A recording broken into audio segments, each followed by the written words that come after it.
নমস্কাৰ প্ৰিয় দৰ্শক, মই মৌচুমী আপোনালোক সকলোকে স্বাগতম জনাইছোঁ মোৰ এক নতুন ভিডিঅ'ৰ মাজলৈ। আজি দুপৰীয়া সাজত মই কলপচলা ৰান্ধিবলৈ বুলি ভাবিছোঁ। কলপচলা সকলোৱে খায় আৰু সকলোৰে হয়তো বনোৱাৰ পদ্ধতিবোৰ বেলেগ বেলেগ হ'ব পাৰে। মইনো কেনেদৰে বনাইছোঁ তাকে ভাবিলোঁ আপোনালোকক দেখুৱাওঁ।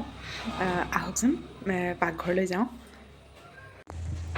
এয়া দেখিছেনে, এইটো একেবাৰে কুমলীয়া পচলা ঘৰৰে আছিলে আৰু এইটো ধুনীয়াকৈ চাফ চিকুণ কৰি সেই যোনখিনি টান অংশ সেইখিনি গুচাই লৈ এই কোমল অংশখিনি মই এনেদৰে মিহি মিহিকৈ কাটি লৈছোঁ।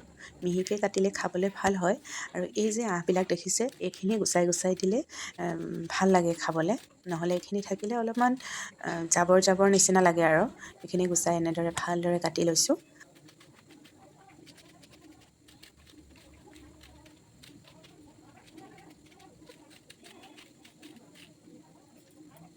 লগতে এটা আলুও এনেদৰে কাটি দিছোঁ।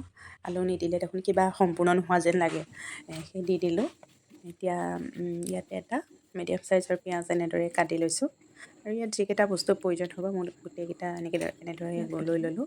আদা নহৰু অলপমান পেষ্ট লৈছোঁ, দুটা কেঁচা জলকীয়া, পিঁয়াজ সিমানেই প্ৰয়োজন আৰু। এতিয়া এখন কেৰাহীত এনেদৰে তেল গৰম হ'বলৈ দিছোঁ।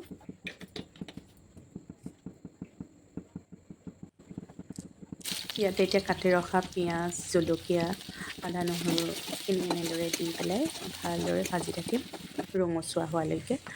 তাতে অলপমান হালধি আৰু অলপমান নিমখ সোৱাদ অনুযায়ী দি দিলোঁ। আৰু এতিয়া ইয়াতে মই পচলাখিনি দি ভালদৰে ভাজি থাকিম অলপ সময়।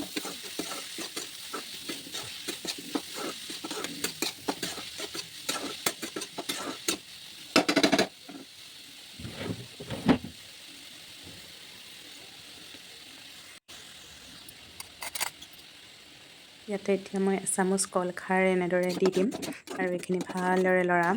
কলখাৰটো বেছি হ'লেও খাবলৈ বেয়া হয়, এটা হিচাপত দিব লাগে।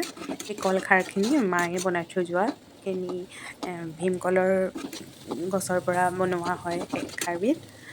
সকলোৱে খাৰ বেলেগ বেলেগকৈ বনায়, কিছুমানে ভীমকলৰ বাকলিৰ পৰাও বনায়, কিন্তু এইখিনি মায়ে ভীমকলৰ গছ শুকুৱাই লৈ এনেদৰে খাৰ বনাই থৈ গৈছিল। আৰু এয়া মোৰ পচলাৰ ভাজিও ৰেডি হৈ গ'ল। ভিডিঅ'টো শেষলৈকে চোৱাৰ বাবে আপোনালোক সকলোকে বহুত বহুত ধন্যবাদ জনালোঁ।